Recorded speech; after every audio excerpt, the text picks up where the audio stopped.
Hey, what's up guys? Captain Zach here. Well, Mary and I are back at it again. It is mid-June and we're trying some king salmon fishing. We're fishing in a terminal or a hatchery fishery locally here near Juneau. Even though the feeder king season is open, so we could fish anywhere for kings and they'd have to be 28 or more to keep, but we're gonna fish in the terminal area because we've had some success here lately. So the last 3 fishing trips we've had here, we've caught kings. So we did really well last weekend, so now we're into here mid-June and hoping if we could to recreate the magic. So we took a little break yesterday actually and did some halibut fishing. We got a really nice 60-pound halie, which was awesome. So that video is either already posted or will post soon. But we're hoping to get after some kings here. So again, carrying some momentum out of those last 3 fish we caught here. We're right before a high tide, so we're about an hour and a half before that high tide's gonna turn. Had some really big tides last weekend, so that's hopefully moving more and more fish in.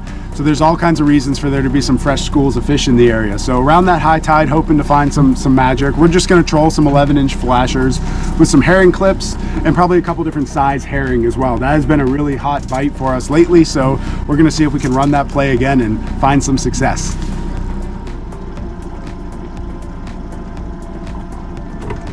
That one's up.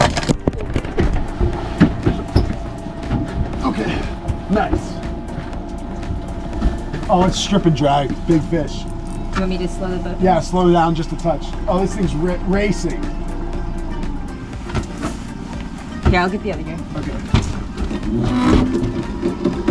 What do you want me to do? I got it. Oh, I'm losing ground quickly on this one. Hang it out. That downrigger was in 20 feet. Oh, it's coming back. There it goes. This thing's all over the place right now. Okay. Well, I'll just try to get this one first. Wow.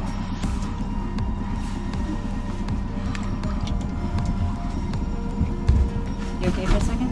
Yeah. I'll get this one. 200 feet out. And it's just strip and drag.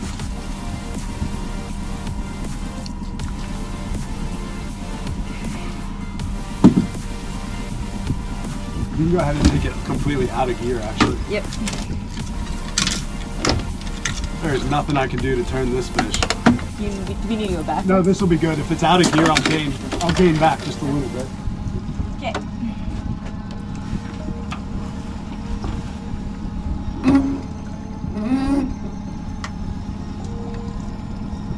Well, enjoy the flight.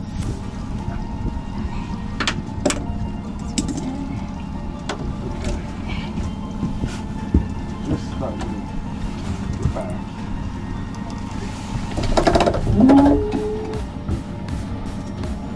Wow, that was an unreal run. That ran about 180 feet, just stripped it out.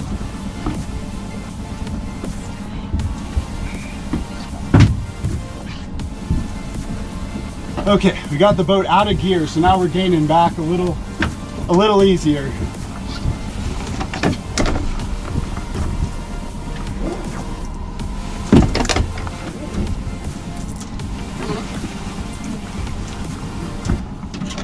Oh, it ran right at me. Okay, so we can land on either side. In fact, we'll probably switch to this side.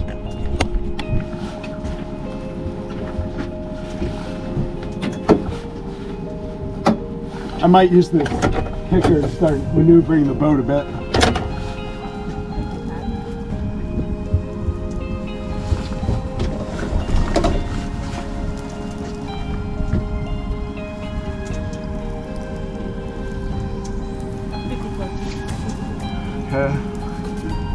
Still 85 feet out.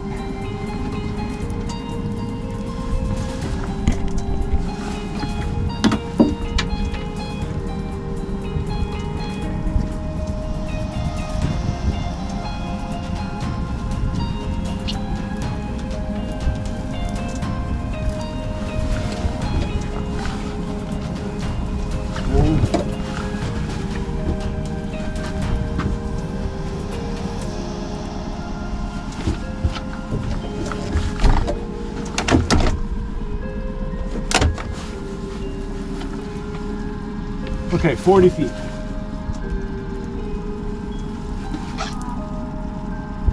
Try to keep him down so he doesn't jump. There you go. Now this might not be ready, but we'll give it a try.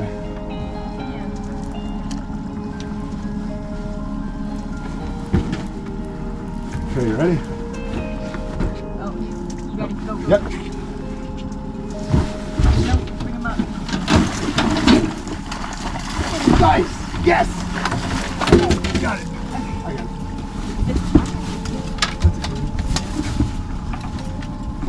Awesome king. Oh, check that out. He absolutely devoured it.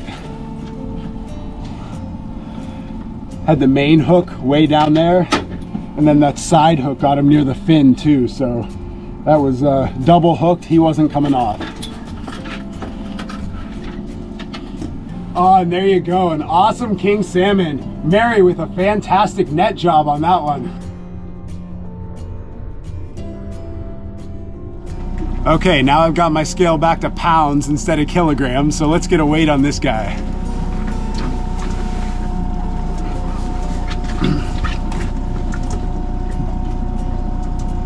About 16,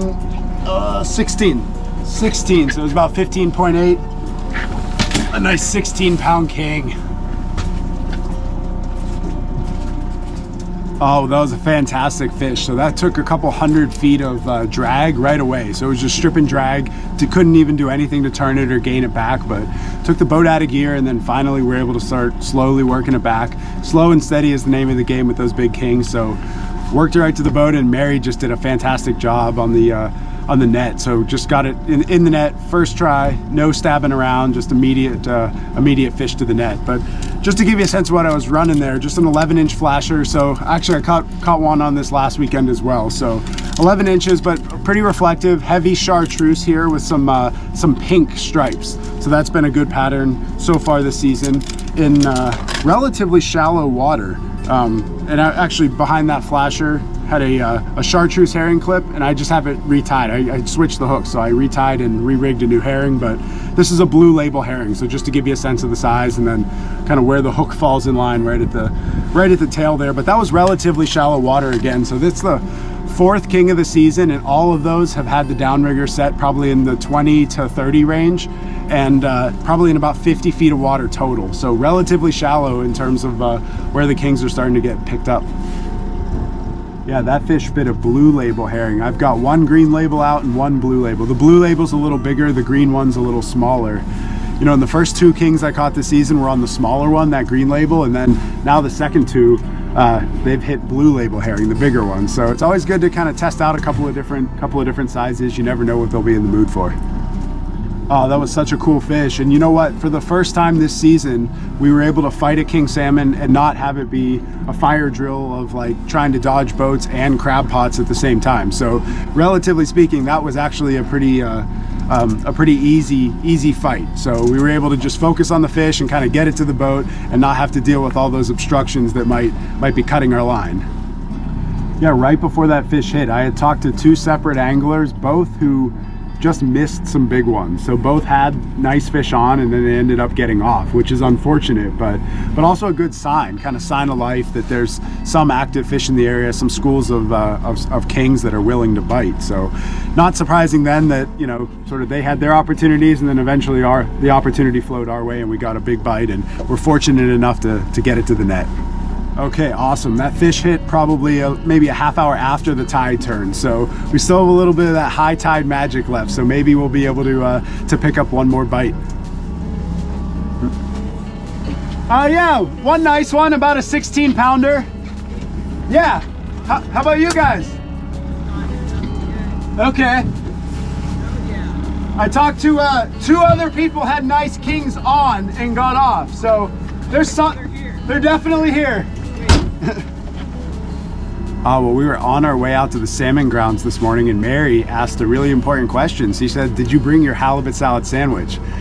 And I didn't. I do not have a halibut salad sandwich on board, which is the good luck charm for king salmon fishing. So I told her that would be my first excuse if we didn't catch a fish today. It's because we didn't have a halibut salad sandwich. But you know what? I have some smoked white king from last weekend. So the smoked white king as a snack brought enough luck to find us another bite here today.